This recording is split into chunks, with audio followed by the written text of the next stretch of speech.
Greetings, everybody. It's Mr. Rich here.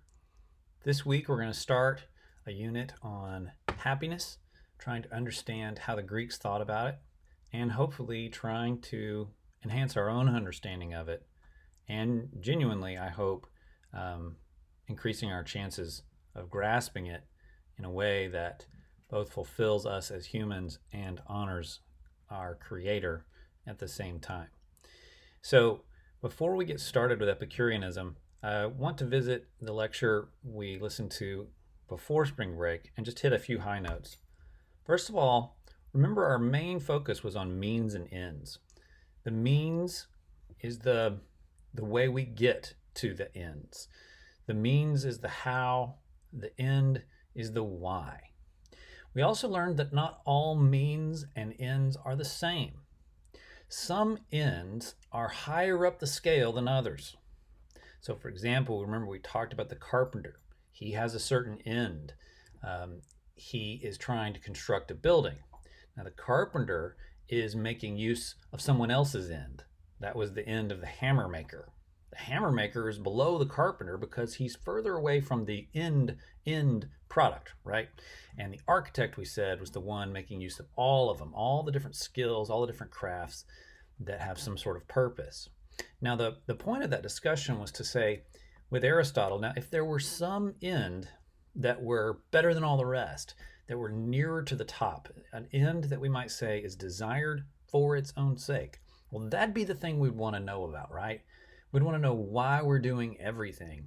And the answer, that end, is happiness. That's what we're calling it. Remember, that's our definition of it. Whatever else you think about the word happiness right now, I want you to bracket, if you will, for me for a little while and just kind of let your mind rest in this. Happiness is the final end of human existence, whatever else that is. Now, you could say anything. You could say it's, well, I think that's worshiping God. And I would say, great, then let's call that happiness. If you think worshiping God is going to be the final thing that we do and it is the ultimate end of human existence, that's okay. I accept that. I can deal with that. But I want you, for this point in time, to just label it happiness, right? So the thing we were made to do, when we do it best, that will be happiness, okay? So we said to ourselves, well, look, everything that's created by us has some sort of purpose. The violin, the saw, the binoculars. And they can be used well or poorly. Now, if I use the violin to hammer nails into wood, I'm going to destroy the violin. So it's really important for me to understand why things were made and what they were made for. So, of course, it's going to be important then for me to understand what I was made for. So, again, we're calling happiness the fulfillment of human existence, the ultimate end of our lives, but we still don't quite know like what it is we were made for. What did God make us for? The first person we're going to look at is Epicurus, and his answer is going to be simple. Pleasure. You're made for pleasure. It's what you want. It's the thing that drives you, and he thinks it will lead you to live the best life possible. So before we get to reading his the first reading about him, called Letter to Menoicus, let's look at a few facts about his life. First of all, he was Greek. Okay, so he's not Roman, he's Greek. He is in and out of Athens, okay, during around the same time that Socrates was. Okay, so Socrates' death is 299. Epicurus was alive for that. Just to give you some other contemporaries, he's around the same time of Aristotle and ultimately Alexander the Great. So it's important to know that he saw the major shift in Greek life, going from the polis model during the Persian Wars and the Peloponnesian Wars to the imperial model under Alexander the Great. Now, he eventually gained some popularity even after the Romans took over, and he was defended, as we'll see, by even colleagues of Cicero. He was not very popular with Christians, so faded pretty fast. Had kind of a resurgence during the Enlightenment, and that may give you some pause, to see that like the early Christians basically denounced this guy. But I want you to see that, or I want you to at least hold open the possibility that it's partly because of misunderstanding.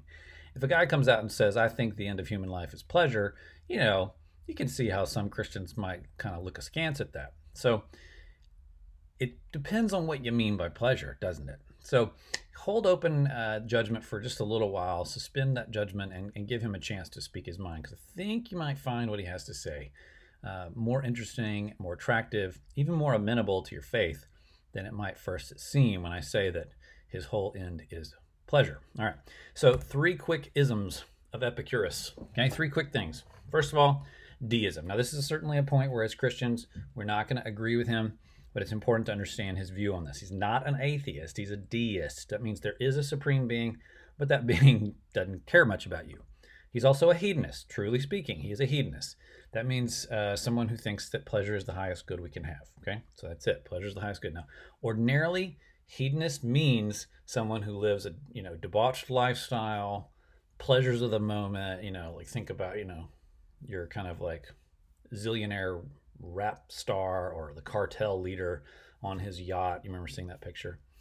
That's not what Epicurus thinks, but that's what most people will think when you say hedonist. Okay, so there's a pure definition of that word, just meaning pleasure is the highest good. Last thing we believe, again, this may seem to run afoul of our Christianity in some ways, but he was also materialist, just meaning that he did not think there was anything else besides matter. Now, I've never seen him kind of account for the existence of gods, but perhaps he also thought even the gods had a kind of material existence, even though it was maybe invisible to human eyes. I don't quite understand what he thought there, but he is a materialist. This is a prevalent philosophy today, by the way, materialism. A lot of very intelligent people who are doing research into psychology, into any field of medicine, believe basically that everything we experience arises out of material existence. So there's no such thing as a spirit, if by that you mean some kind of substance that is not made out of matter. All right, so there's your basic introduction. Now go read, and then we'll check back in when you're finished.